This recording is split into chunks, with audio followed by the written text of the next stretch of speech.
I was laying in bed just thinking about embarrassing memories from when I was a kid. That one time when I called ketchup spicy, and also that time when I got rejected at the school dance. Yeah, good times. I was also thinking about the degrading oversimplification of logos today. Why is this happening? Why did the Pringle Man go bald? And what was wrong before? We're seeing this more and more with companies spending millions of dollars trying to simplify their logos, making them all flat and removing some really good detail from them. And they go through all of that just to get hit with backlash from their community. Do you remember when Discord changed their logo? Well, when they did, they released a very long document justifying the change. Oh, the old logo was uncentered. It didn't look friendly enough. It wasn't blue enough. Bro, they even named the blue that they used Blurple. They named it color. That's crazy. It's easy to say that Discord wanted their logo reveal to be perfect, giving a purpose to every small little detail and change that they made to it. So when they finally revealed the logo to the community, well, how do you think they responded? They hated it. They absolutely hated it. Changing the logo back would be a greater pleasure. The new Blurple was awful. You took a nice chill color that was easy on the eyes and ruined it. Also, this tweet is legendary. I love it. I guess you could say there was some discourse about Discord changing their logo. I just like it. Now this is interesting. Everyone hates it apparently, but like I kind of like the logo. I think it's a little bit better, not gonna lie. I can understand why people don't like it. It is a harder blue on the eyes, but also you're not staring at the logo for hours, are you? The prominent colors on the Discord layout is gray and white if you're on light mode, you freak. I don't see the problem here.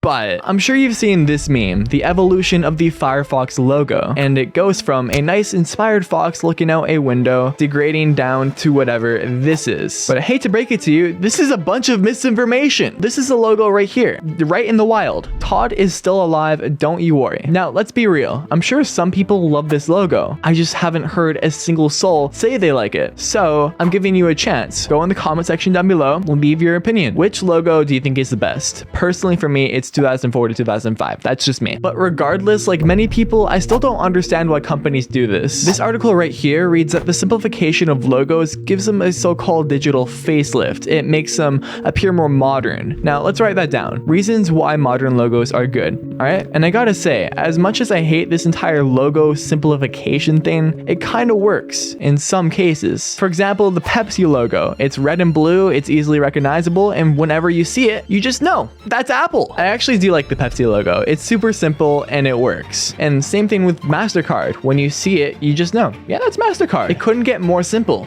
And I can't stress this enough. It shouldn't get more simple. Going back to the last thing of that article saying it gives them a so-called digital facelift, it makes them stand out. I don't think it does. I think it makes them blend in more, honestly. So I don't want to take that as like the main reason why these companies are changing their logos. So I did a little bit more digging and I found another article that reads something on the lines of intricate and complex logos often suffer when scaled down or displayed in unconventional formats. So basically what they're saying for your dumb brain, when old logo make big or small, quality get bad. When flat new logo make big, small, the quality is good. It looks good. So in a nutshell, these companies are making their logos worse for better quality. Listen, I know I was just blabbering on about how the entire simplification of logos works. I'm gonna be honest with you. In a lot of cases, it doesn't. Pringles, for example. In the old logo, the man was alive. He was happy, had a glisten in his eyes and a cute little red bow tie. He probably had a wife as well. And in the new logo, he got divorced. The glisten in his eye is gone and he got a shittier bow tie. At least I think that's a bow tie. For all I know, this company could be selling me an expensive phone plan. No. They're selling me the potato chips. Of course. And this entire logo trend even blends into gas stations. Have any of you heard of the gas station, the Shell? This right here is their logo. And I would say the Shell's logo is good if it didn't look so freaking similar to McDonald's. Next thing you know, someone's gonna drive up to the Shell and ask for a McChicken. That wasn't me. Please, that wasn't me. Honestly, I think their best move here is just to go back to the 1909 logo. I don't know what they were doing back then, but it's very nostalgic and it stands out. I mean, at the end of the day, that's what logos are supposed to do. Stand out. So can you tell me, why the hell did Warner Brothers turn into an antivirus software? This isn't right and I don't like it. If you prefer the new logo over the new logo, I hate you and I'm sorry. Therefore, if they're meant to stand out and be unique, I shouldn't be able to make one. So let's do it. First step, we're gonna open up our software. There we go. All right, we're gonna make the MasterCard logo. Big circle.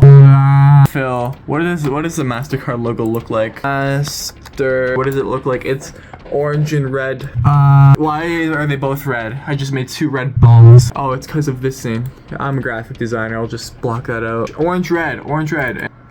I don't know about you, but this doesn't look like the MasterCard logo. I think it's safe to call this oversimplification the modern era, because everything has to look clean, worth millions of dollars. It's no longer about the product, but the brand. Apple, for example. There's people out there that will genuinely think less of you if you don't have the brand new iPhone, or if you don't even have an iPhone at all. That's crazy. Gucci. People will wear expensive designer clothes and actually think that they're better than everyone else. What I'm trying to say here is we build an emotional connection to these things, and if someone doesn't like it, it bothers you. So when you've been attached to a brand for so long and they change their logo to something that you're not used to, you don't like it. People naturally don't like change, especially when they've gotten used to something. Now, I have to say, I think a lot of this anger over logo changes is just because of the nostalgia behind them. Now, think back to when you were a kid, sneaking onto the family computer and hearing that Windows 7 startup sound.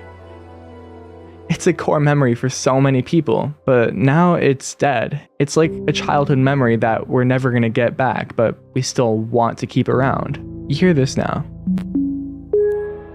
You hardly even notice it, and that's without mentioning that the Windows 7 logo looks so much brighter and happier than the Windows 11 logo. And what's happening here is we're associating these logos with nice, simple childhood memories, times when we didn't need to pay taxes, or when we didn't need to worry about if we looked ugly without a filter. Do you remember the old Instagram logo? Honestly, you probably don't. I hardly remember it. But it's a staple in time. It fits with the early 2010s. It's realistic, and it's connected to a simpler time, and that time has passed. It makes it easier to resonate with. Look at the logo now.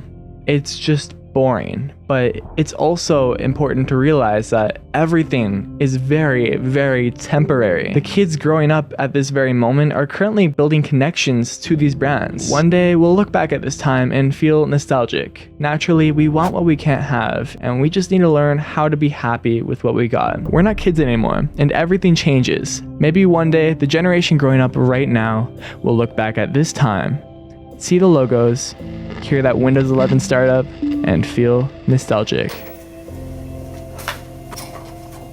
Also, we can't go without saying, it's crucial to not have the next generation be raised on the internet, and we need to protect them from the shit on internet. You should go watch this video right here. It's about the entire YouTube P problem. It's a very disgusting problem, and also, I would like to just thank you all. We're almost at 10,000 subscribers. I really appreciate it. Thank you so much.